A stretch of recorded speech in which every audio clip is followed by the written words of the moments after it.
This project, called Take a Breather, uses an ultrasonic sensor and MATLAB to track a moving surface that simulates breathing. The app measures the motion, calculates the breathing rate, and predicts the future position using numerical methods. A servo then moves based on that prediction, showing how real time tracking and stabilization can be achieved. Graphical user interface for the Take a Breather project. On the left here, we have our Collect tab, which is where all of our hardware interaction happens. We have two status lamps, one showing whether the Arduino and MATLAB app are connected, and the other indicating whether the most recent ultrasonic reading is valid or not. Once we press connect, the ultrasonic sensor and our server are initialized and the connection lamp turns green. From here, we can press ping to take a single distance measurement, which immediately updates the distance reading box and plots the point on our distance versus time graph. We also have start and stop buttons that handle continuous data collection.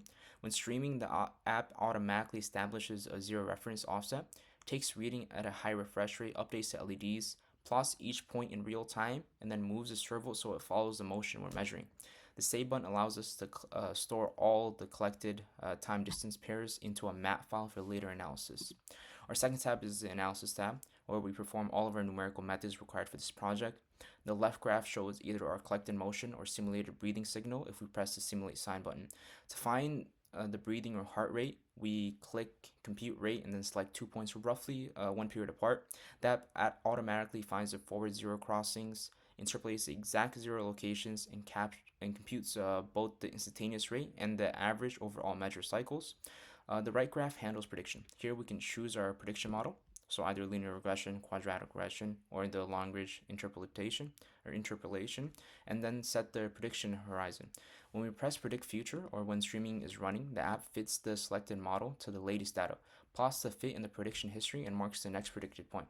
If the prediction checkbox is enabled, the servo automatically moves to this predicted distance, allowing it to try to keep up with the moving balloon or surface.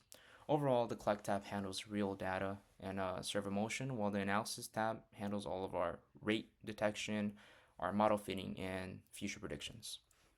After connecting the Arduino, I will hit the Start button to find a central point and begin data collection.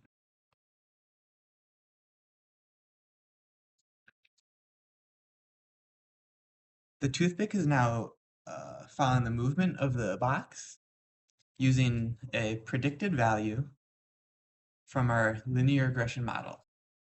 I'm going to toggle off the prediction to show the servo moving using the raw data.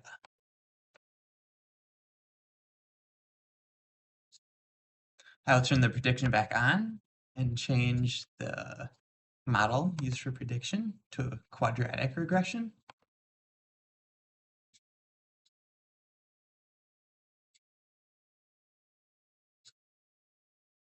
Now I will switch to the Lagrange interpolation, which you can see is much more sporadic, or erratic, I should say.